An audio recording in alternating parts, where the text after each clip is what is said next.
Many of you may not have known this, but Niantic is having one of the worst years in revenue, period, in Pokemon Go history. And here's one of the reasons why. Season 9, Mythical Tickets. That's what it seems like. Let's discuss it, and thanks Spieltrend for making this photo.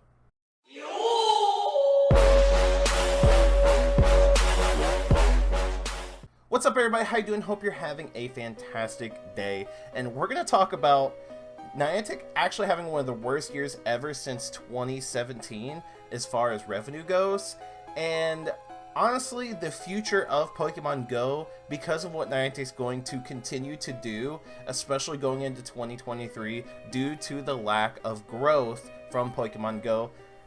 You know, mostly their own doing, but let's talk about it. So first off, Season 9 Mythical Tickets. We've been having a ton of ticketed things that come literally out of nowhere. We just had the Keldeo ticketed event, and we have another ticketed like research basically for $5. So let's kind of go ahead and talk about the tickets and the issues and what we're going to expect to see going into 2023, and how I personally believe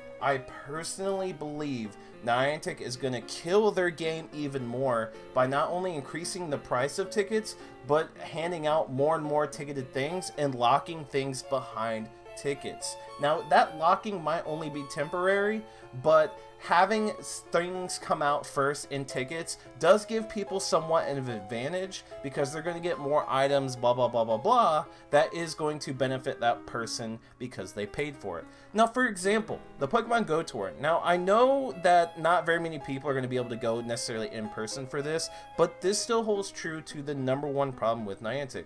Usually when you go to Go Fest or a Safari Zone, it's a flat rate price. So in this instance, it's $25. I think that's up $5 more. If I remember correctly, Go Fest were anywhere from like 15 to $20, somewhere like that. But that's of course only in the US. It does change depending on your country's currency.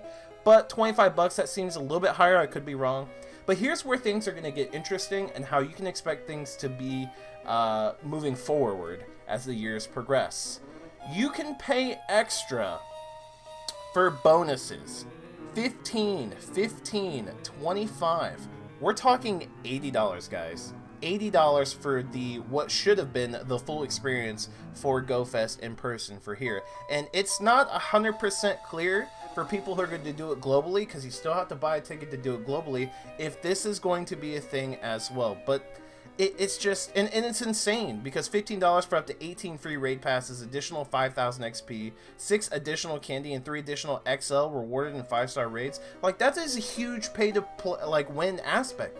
That's huge. Groudon, Kyogre, and then I would say Rayquaza, because Rayquaza isn't very PvP oriented, but Groudon and Kyogre are very, very good Pokemon in the Master League, and this is just simply cut and dry a pay-to-win maneuver for Niantic, and they know that, and they know people will spend an extra $15 on top of something that should have already been included within the ticket. Same thing with these egg hatches and whatnot, and extra day too. You could pay another $25 to play again an extra day. Absolutely insane. Now, again, just to reiterate why this is an issue, we're going to be seeing this concept moving forward. That is a problem. Niantic isn't going to be seeing as much extra money as they think. Will people pay this? Sure. Would I pay all this? No. Maybe the Raid Lover one. Maybe an extra $15, but the problem is that makes this $40 now. Still more expensive. This should all be included. Again, expect this moving forward. It's very unfortunate. Next, the ticketed events, especially Keldeo. It's a new Pokemon, and they immediately put it in a ticketed style event for its exclusive release firsthand, and it was $8. Now, for something being new, locked behind a ticket, will it come out eventually? Sure. But you get a kickstart, you get a head start into not only having one, but getting the extra candy that this provides, and also you do get some stuff with it too, albeit it probably should have been more. But the problem is this is something that will probably be happening more and more moving forward. So in terms of was it worth it for $8, the only way I would condone, because this is in the past, the only way I would condone an event like this for $8, and let's hope that doesn't increase anymore, is if you have like Google Play money, or if you have Google Rewards, Opinion Rewards, if you have free Google money that you can use to lower this cost by any means necessary, do it. That makes paying this money better, you know, makes it worth it. Because if it was $5, I would say, yeah, go for it. It's $5. It's a new Pokemon. Add it to the Pokedex. Two super incubators, or 2 super incubators and 2 regular incubators. If it was $5, it probably would have been worth it for all the encounters and all the stuff that you get. But $8 is certainly not worth it. So if you could lower the cost with like a $3 Google Play ticket or something like that, a coupon, that's what I did. I only had to pay $5. But this is something we're going to see moving forward. And then finally, this timed research that's going to be coming out now, $5 for 2 incubators, 1 instance, some Abomasnow Mega Energy, various event theme encounters. The event theme encounters would have to be literally insane. They would literally have to be insane. There'd have to be like several Articuno encounters, something of that nature, that magnitude, that insane, for $5 to be even worth it. Because you're basically paying $5 for this, the pose. Like, who? What? There's some of you that'll pay it. I understand that. There's some of you that buy everything. I understand that. But these are the kinds of things you can expect to see moving forward. Why? Because Niantic isn't making a whole lot of money. This is 2017 and this is 2022 up to like the end of July, I do believe. Let me see this. Yeah, mid-July. This is 2017, 440 million. This is 2022, 386. They're probably not even going to hit peak numbers in 2018. They're sure as heck ain't going to get peak numbers in 2019.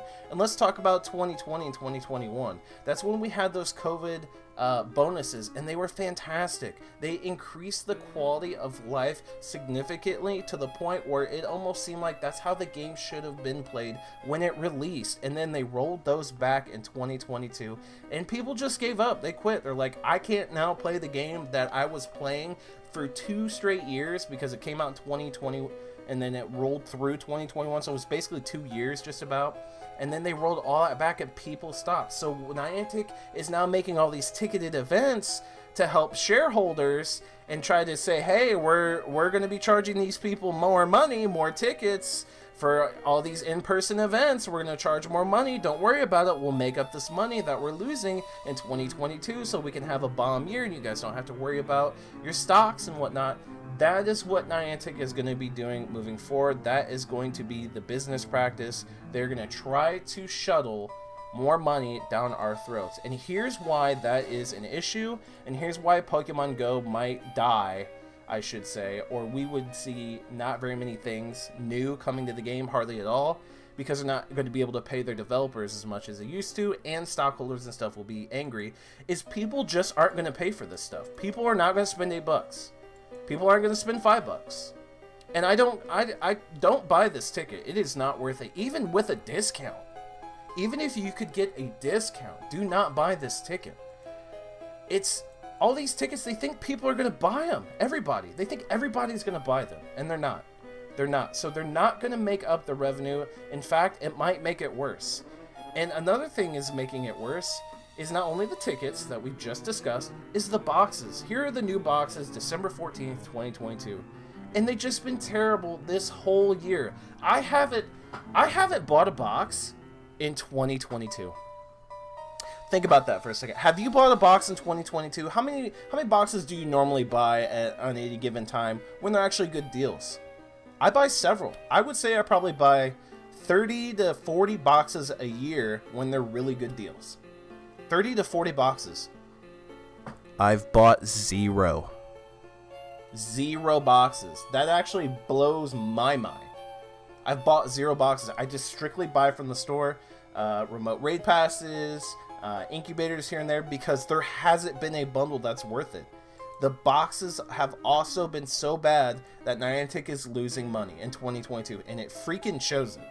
It shows it. The boxes have been absolutely terrible, and if they continue to be terrible, they will continue to lose money. Because in order to get some of these boxes, even if they were good, let's say the silver box was good and it was worth spending $13.50, you had to spend like $10+ to actually get this. So you had to spend actual money to get this. But when it comes to like remote raid passes or something, you might just only spend $5. You spend $5 and you could get 2 bundles of 3 if you had some coins left over. $5 versus $10. You're seeing the difference here, and it's showing. It's showing. So, moving forward, I think the boxes are going to remain terrible. This box is okay, but it's extremely expensive. That's 30 incubators, 5-star pieces. 5 Poffins is okay, but 5-star pieces is not bad. $27.50. If it was $2,500 and $22.50, that'd be a different story. I don't condone buying this, but if you need incubators and you have the money and you can get maybe a discount with Google Play, do it. But that is steep. But expect to see this stuff moving forward. Again, I know I'm beating a dead horse, but this is how it's going to be. And this is how it's going to stay. Each season is going to have a bunch of tickets. Your in-person, your global stuff, your Go Fest, your Safari Zone is going to be substantially more expensive if you want the full experience. Tickets everywhere, and random tickets sprinkled in. So let me know what you guys think about Niantic losing a whole bunch of money and shoving tickets down their throat, and also making the deals really bad because they want us to spend money. Let me know how you feel in the comment section down below. If you weren't aware of this, let me know. Niantic is not doing well, and it shows. Smash that like button, subscribe if you haven't done so already. That's the boy Fitz City. I'm signing off. I'll see you guys in the next Pokemon Go video.